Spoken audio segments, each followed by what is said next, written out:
I never knew a single birthday candle could burn so long in your memory. Sometimes the smallest moments draw the brightest lines between who gets seen and who is left in the shadows. My name is Emma Brooks, and this is not the story of a prodigy or a hero. It's the story of an ordinary daughter growing up in a house where love was plentiful, but fairness was always just out of reach. When I was 7, my little sister Morgan's birthday became a neighborhood event, balloons on every fence post, a magician twisting shapes out of colored air neighbors, streaming in with presents nearly taller than she was. 6 months later, on my own birthday, I watched a single candle flicker on a store-bought cake at our kitchen table. Mom smiled, saying, "You've never needed much fuss, Emma. You're my practical girl." That was the beginning of a story I carried for years, the belief that my needs were somehow smaller, less urgent than those of everyone else. At first, I thought it was just the way things were. Some kids crave attention, others learn to make do. But as I grew, the pattern repeated itself in ways too obvious to ignore. For Morgan, every struggle was an emergency. A tough math test brought a new tutor, a lost soccer game meant new cleats and endless encouragement. For me, each success was met with a nod and a gentle pat. "You're strong. You always figure things out." I began to wonder, when does being the reliable one stop feeling like a compliment and start feeling like a quiet exile? I know I'm not alone. Maybe you grew up in a house where you learned to clap for yourself because no one else noticed the sound. Maybe you fought for your place at a table that always seemed set for someone else. Before we go any further, tell me, what's one memory from your childhood that still shapes how you see yourself? Drop it in the comments. I promise there's more of us than you think. Today I want to share not just my journey from invisible daughter to self-made woman, but the truths I uncovered about family struggle and the real meaning of success. This isn't a story about revenge or bitterness. It's about learning to build a life from the ground up, brick by brick, even when the blueprints belong to someone else. Along the way, I'll share the lessons I learned, the mistakes I made, and the unexpected gifts that come from forging your own path. So, if you've ever wondered whether your efforts matter, or if you're tired of being told you're too independent for your own good, stay with me. This is for the ones who do the work no one sees, who love without keeping score, and who find strength not in what's handed to them, but in what they build for themselves. Let's begin. Growing up in the Brooks household, birthdays weren't just about cake and gifts. They were a kind of social litmus test, revealing more than any family photo ever could. My sister Morgan's 7th birthday is the first one that comes to mind, the memory so bright it practically glows. There were balloons drifting on the breeze, a magician in a shimmering vest, making rabbits and endless scarves appear from nowhere, and the sound of 30 little voices shrieking in the backyard. I remember watching her twirl in her new party dress, beaming as neighbors and classmates piled gifts at her feet. Our parents mingled, laughing with other grown-ups, snapping pictures that would fill an entire photo album labeled Morgan's Big Day. 6 months later, when my own birthday arrived, the energy in the house was quieter, almost like everyone had already used up their excitement. My celebration was a family dinner at home, a small cake from the corner store and a single candle flickering in the center. Mom handed me a wrapped package, new notebooks for school, and kissed the top of my head. "You don't really like a fuss, do you, Emma? You've always been my easy, practical girl." I tried to believe her, but as I listened to Morgan recount her birthday adventures for weeks afterward, I felt something new, a small, silent ache, the kind you tuck away because you don't have the words for it yet. At the time, I didn't know what favoritism was. I just figured some people liked parties, and others like me were meant to blend quietly into the background. Looking back, though, I see it for what it was, a pattern of little differences that add up over time. The easy child gets less, not out of malice, but out of a family's blind spots and tired routines. I learned that sometimes being the one who never needs much is just another way of being overlooked. It's a lesson that quietly shapes who you become, even if you can't name it yet. But childhood patterns don't stop at birthdays. The small ache of being invisible doesn't fade when the candles are blown out. It follows you into school, into friendships, into every milestone where you hope just once to be seen. For all you are not, just for how little you ask. And so, as Morgan's star kept rising with every new challenge she faced, I found myself clapping from the sidelines, determined to prove my worth in the ways I could. That's where the real story begins, in the classrooms and quiet corners, where invisible kids like me decide that if no one else will keep score, we'll do it for ourselves. School was supposed to be the great equalizer, a place where everyone started with the same fresh notebook and the same chance to stand out. But even in the classrooms of Lincoln Elementary, favoritism followed me like a shadow. Morgan, 2 years younger, struggled with reading and spent hours each week with a private tutor, something my parents arranged without hesitation. When she brought home a B on a spelling test, they cheered as if she'd scaled Everest. I, on the other hand, was the kid who finished assignments early and aced every pop quiz. At first, I thought my good grades would earn me a moment in the spotlight. Instead, my achievements became background music to the daily drama of Morgan's struggles and victories. I remember the science fair in 5th grade when I spent weeks building a solar system model, from scratch painting each planet by hand and learning the orbits until I could recite them backwards. When the principal called my name for first place, my parents congratulated me with a proud smile, then hurried out early because Morgan had forgotten her lunch at home. That same week, she made the soccer team, a feat celebrated with pizza, a banner, and her favorite ice cream. Each of my milestones was quietly acknowledged, but Morgan's were shared, retold, and treasured like family lore. I learned to downplay my success, to accept a quiet good job, and move on. Looking back, I see now that it wasn't just about fairness, it was about what my parents needed to believe. Morgan's struggles demanded attention, so they poured in support, time, and resources. With me, they saw competence as a sign I was fine on my own. The lesson I carried was both blessing and burden. Sometimes the easy child pays for her strengths by learning to navigate alone. The recognition I craved never arrived, but in its absence, I started building a sense of pride that wasn't dependent on applause. That pride, though, could also become a trap, because if no one ever worries about you, who do you turn to when you finally need help? As Morgan's middle school years unfolded with new tutors and after-school programs, I found myself collecting quiet victories: top of my class, a poem published in the local paper, a summer reading award.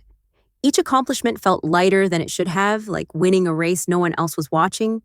But I told myself it was enough, that maybe high school would be different. Maybe I'd find a place where achievement finally meant something more than a polite smile and a quick nod before moving on to the next crisis. That hope followed me into the next chapter, the one where dreams of college independence and a new beginning slowly took shape. By the time high school rolled around, I had perfected the art of appearing low maintenance. Teachers loved how I volunteered for extra projects and never missed a deadline. My parents appreciated how I quietly handled my own problems, never asking for rides or late-night help with homework. In a way, I wore my self-sufficiency like armor, believing it would finally earn me the spotlight I'd been chasing since childhood. The truth is, I was still hoping for the moment someone would notice how hard I was working, not just how well I was coping. College applications brought both excitement and dread. I spent nights researching scholarships, working on essays, and keeping a spreadsheet of deadlines. Everything I could control, I did. My dream was the University of Michigan, a place I pictured as a fresh start. My guidance counselor, Mrs. Riley, called me the most driven senior in the class. At the same time, Morgan, now a sophomore, struggled to keep her grades up. When she decided she might attend the local community college, my parents immediately started saving for her tuition and living expenses. "We know you'll get scholarships, Emma," my dad said, smiling like it was a compliment. "You always figure it out." The realization settled over me like a heavy blanket. There was no college fund waiting with my name on it, only the expectation that I'd carve my own path. That spring, an acceptance letter from Michigan arrived, one of those big glossy envelopes that practically sings when you open it. I was elated for exactly 10 minutes until I ran the numbers and realized my scholarships would cover only part of the cost. I'd need student loans, a part-time job, and maybe a miracle or two. When I tried to talk to my parents, Mom squeezed my hand and said, "You're so resourceful, honey. We just want Morgan to have a shot too." I swallowed the hurt and reminded myself of my own lesson: when you're the child who always lands on her feet, no one sees how close you come to falling. I started that summer working double shifts at the grocery store, watching classmates throw graduation parties and plan trips. My milestones felt quieter than ever, but I held on to hope that college would be different, a place where my efforts might finally be met with something more than polite admiration. What I didn't realize was that independence, when it's forced too soon, can be just as isolating as being overlooked. I was stepping into adulthood with a sense of pride, yes, but also with a quiet ache of knowing that once again, I'd have to do it all on my own. The first day on campus would prove just how much that lesson mattered. My first year at Michigan unfolded in a blur of new faces, unfamiliar streets, and a campus that seemed to pulse with possibility. Most freshmen arrived with minivans, packed full parents lingering to arrange fairy lights and hug them goodbye. I stepped off the city bus carrying 2 thrift store suitcases and a map printed from the library computer. My parents, tied up with Morgan's orientation at the local community college, sent a text wishing me luck. I told myself it was enough that I didn't need the fuss. But as I watched other families laugh in the hallways and pose for photos, I felt the old ache slip quietly into my chest. Classes started quickly, and I learned that the freedom of college was a double-edged sword. My schedule was carefully constructed around a 20-hour job at the campus cafe, long shifts making lattes, memorizing names, learning to smile through exhaustion. Friends from my dorm invited me to movie nights and football games, but I politely declined, explaining I had to work or study. The truth was, every hour not spent hustling was $1 I couldn't spare. On Thanksgiving, when most students went home, I volunteered for a holiday shift and ate turkey sandwiches in the back room with 2 international students, both far from their own families. We laughed, shared stories, and for a moment I felt a sense of belonging, a small, scrappy family forged out of necessity. I'd always believed that being independent was a kind of superpower, but in college I discovered its downside. Self-reliance can become a lonely island if you never let anyone see you struggle. There were nights I lay awake listening to laughter in the hallway, wondering if I'd chosen the right path, or if I was missing something everyone else instinctively knew. Still, I kept showing up early to work first in the library, always the one who never let anything slip. The lesson that year was simple, but sharp: survival is not the same as thriving. You can hold your head above water for a long time before realizing you've forgotten how to swim for joy, not just for air. That spring, a chance encounter in the library would show me a different way to live, a reminder that even for the most self-sufficient, real strength sometimes comes from letting others in. One rainy March afternoon, I was shelving books in the campus library, fighting the urge to nod off after an early shift when a voice startled me from behind. "You're Emma, right from Dr. Black's sociology class?" It was Elena, a fellow freshman I'd only spoken to in passing. Her hair was still damp from the rain, but her smile was quick, easy. She was looking for a study partner for an upcoming midterm, and for reasons I didn't quite understand, then I said yes. That small decision became the beginning of something new, a doorway out of my self-imposed solitude.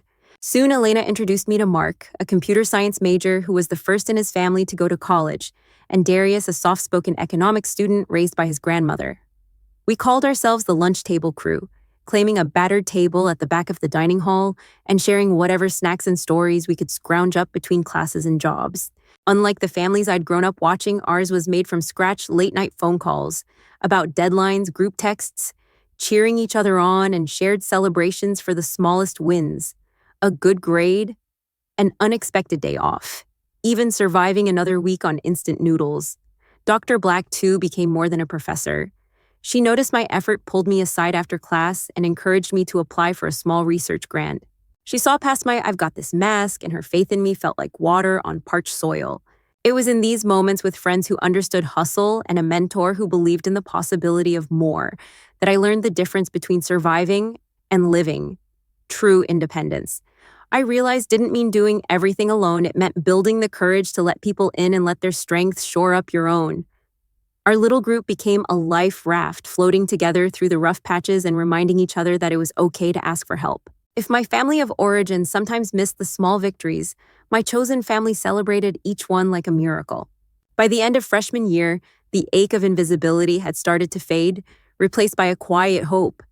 I wasn't just scraping by anymore. I was beginning to grow roots in new ground. And as sophomore year approached, I would need every ounce of that newfound support, because the challenges waiting for me were about to get much bigger and far more complicated than I'd ever imagined. Sophomore year began with cautious optimism. I'd secured a campus job with more flexible hours, and my grades were strong enough to keep my scholarship. I felt for the first time like I was finally catching my stride. But life has a way of testing your sense of stability just when you start to trust it. One icy January morning, as I hurried down the front steps of my apartment for an early shift, my foot slipped and I tumbled hard, twisting my ankle and fracturing a bone. The pain was sharp, but the anxiety that followed hurt even more. The doctor at the student clinic wrapped my foot and handed me a bill bigger than my rent. With no family insurance and no savings for emergencies, I was on my own. Missing a week of work meant missing rent. I texted my parents hoping once they might step in. My mom answered, "We wish we could help, but Morgan's tuition just came due, and she needs new glasses." "You always bounce back, Emma. We believe in you." I hung up feeling hollow, the old ache returning with force. My friends chipped in for groceries, and Darius lent me a pair of crutches from his own injury last year. I cobbled together the money for rent by selling old textbooks and working double shifts the minute I could stand again. By midterms, I was back on my feet, but exhaustion and worry clung to me like a shadow. For a while, I wore my recovery as a badge of honor, proof that I could endure anything. But beneath that pride was a dangerous lesson that resilience meant never needing anyone, never showing weakness, never taking a break. It wasn't until Elena pulled me aside one night, tears in her eyes as she confessed her own struggles, that I realized the cost of pretending everything was fine. "You don't have to carry it all alone," she whispered. "None of us do." I learned painfully but necessarily that resilience isn't about weathering every storm without flinching. It's about letting people stand beside you in the rain. The crisis passed, but its lesson lingered. I emerged from that season a little less certain, but a lot more open, ready perhaps to accept help, not just as a last resort, but as a vital part of surviving and growing. And as the year drew to a close, the rewards for perseverance were finally within reach, though recognition would come in ways both unexpected and bittersweet. When spring finally broke through the Michigan gray, it brought more than just sunlight. My name appeared on the shortlist for the university's Undergraduate Research Award, an honor that felt almost surreal after months of barely scraping by. I spent weeks preparing my presentation, pouring every late night and hard-won insight into my project. My friends rallied behind me, quizzing me on statistics and helping me polish my slides. When the day of the awards ceremony arrived, Elena and Mark insisted on walking over with me, holding homemade signs and grinning like proud siblings. I glanced at my phone one last time, hoping for a message from home. A "good luck," a "we're proud of you," anything at all. But Morgan had a recital that day, and my parents were busy helping her with last-minute preparations. Their absence was the background music to my biggest moments. I tried to focus on the faces in front of me. Standing on stage, I felt a rush of joy as the dean announced my name and handed me the certificate. The applause washed over me, buoyed by strangers and friends who understood the journey it had taken to get there. For a brief moment, the recognition filled the empty spaces inside. But as I looked out into the crowd, my gaze landed on rows of families holding flowers, snapping photos, laughing and crying together. It hit me, no matter how hard I worked, some milestones would be mine alone to witness. When the photos appeared later on the university's website, Morgan sent a text. "Congrats on your award. Wish I could have been there, but my recital was a mess. Mom says hi." I replied with a smiling emoji and went back to my study notes, the ache of invisibility returning even in victory. It's a strange kind of loneliness to be celebrated and overlooked at the same time. That year, I learned that applause from strangers is sweet, but fleeting. The real longing is for someone who knows your whole story, to clap for you even when you stumble. Meanwhile, Morgan struggled in her own way, growing resentful of my awards and recognition as her college experience grew tougher. The favoritism of our childhood began to reverse with me, the achiever, and Morgan now lost in my shadow. My parents, unsure how to bridge the gap, praised us both in equal measure, but never truly saw how we each longed for understanding, not just accolades. The lesson was clear: success is complicated when it's measured only by what others notice. True fulfillment, I realized, would have to come from somewhere deeper, a sense of worth untethered from other people's applause. And as life pressed on, I would need that lesson more than ever, especially when the time came to finally say out loud what had lived quietly in my heart for years. By senior year, the unspoken distance in our family felt heavier than ever. It wasn't just the missed ceremonies or quiet birthdays. It was the growing sense that we were all playing roles in a story none of us had chosen. Morgan called me more often, her voice anxious as she talked about classes she was failing, friendships gone cold, and the pressure of never quite living up to expectations. I listened, offered advice, and sometimes envied her ability to ask for help so freely. But under it all, I carried my own private ache, the years of being strong for everyone but myself. It all came to a head the week before graduation. Our parents planning Morgan's summer internship and my own move across the country for grad school suggested a family dinner to celebrate both daughters. That evening, as laughter faded and dessert was cleared, I found the courage I'd been gathering for years. Can I be honest? I began voice shaking, only a little. I know you love us both. But there have been so many moments, birthdays, awards, ceremonies, hard weeks, where I wished you'd shown up for me. Not just assumed I was fine. I need you to see how much that hurt. The table went quiet. Morgan looked down, her face red. Mom reached for my hand, eyes filling with tears. Dad cleared his throat, finally saying, "We thought we were helping the one who needed it most. We never realized you needed us too." That conversation changed something between us. Morgan admitted she'd always felt pressure to be worthy of the extra attention, and that my independence sometimes made her feel even smaller. For the first time, the story of our family was spoken out loud, not as blame, but as truth. We talked for hours about favoritism, about the ways we'd misunderstood each other, about what we needed going forward. It wasn't a magic fix, but it was a beginning.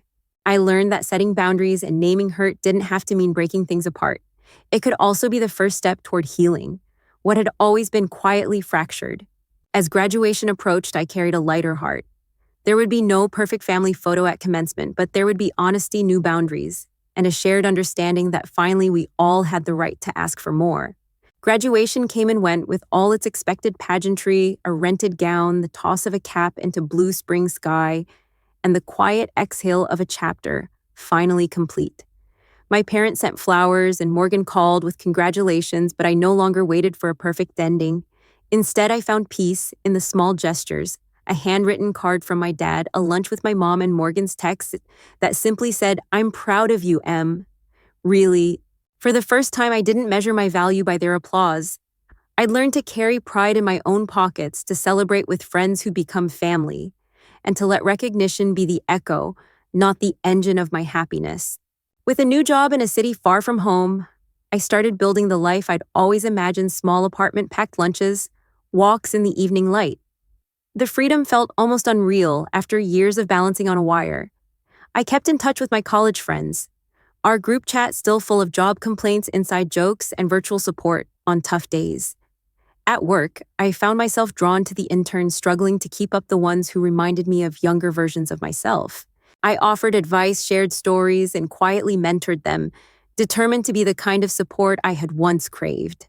Therapy became a part of my weekly rhythm, helping me untangle old hurts and build new habits of self-kindness. Sometimes I missed home, but it was a softer ache now, no longer a desperate longing for something that might never be. My relationship with my family, while still imperfect, began to heal in small but steady ways. We talked more openly, laughed at old misunderstandings, and respected the boundaries I'd worked so hard to set. The lesson was this: true freedom doesn't come from anyone's approval, but from letting yourself belong exactly as you are, to your work, to your friends, and most importantly, to your own unfolding story. And as I looked ahead, I realized the journey wasn't just about surviving the hand I'd been dealt, but about using those experiences to build something better, not just for myself, but for everyone whose path crossed mine. 6 months after graduation, as autumn leaves painted my new city in gold, I realized how much my world had quietly expanded. The independence that once felt like a survival skill was now a conscious choice, a tool for building not just my own life, but bridges for others.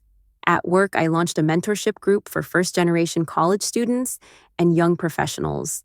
I shared openly about my struggles, the nights I ate ramen to save rent, and the ache of sitting alone at ceremonies.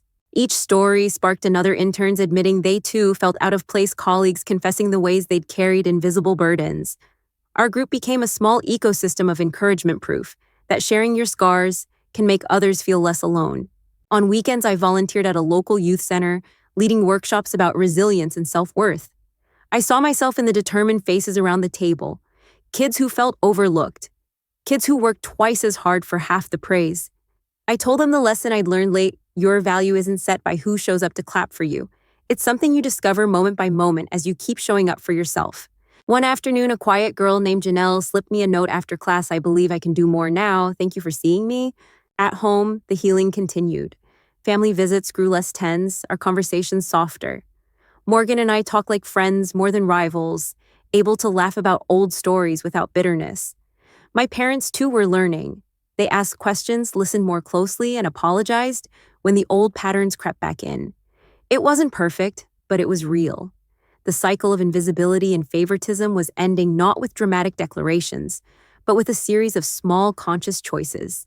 Looking back, I see now that the real triumph wasn't in outshining anyone or proving a point. It was in quietly rewriting the story, turning old pain into something useful. My journey became a ripple one that traveled outward, touching other lives, starting new stories. And if you're listening today, feeling unseen or underestimated, know this: what you build for yourself lasts. And when you use it to lift others, you become the proof that cycles can end and new beginnings are always possible. Thank you for walking this road with me. If you found a piece of yourself in my story, I hope you'll share your own, because every voice once silent has the power to become someone else's beginning.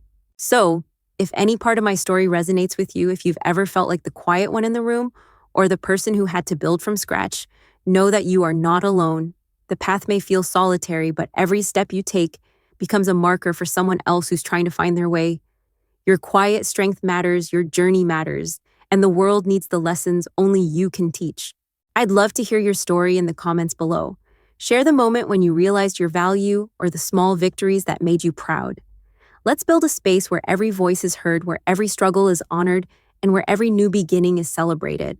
If you found hope or recognition in this video, consider subscribing for more true stories of resilience, healing, and everyday courage. And if you know someone who needs this reminder, maybe a friend, a sibling, or even a parent, share this story with them. Sometimes all it takes is a few honest words to start a ripple of change. Thank you for spending this hour with me, for listening, and for adding your own light to the world. Until next time, remember, you are seen, you are worthy, and your story is still unfolding, one brave choice at a time.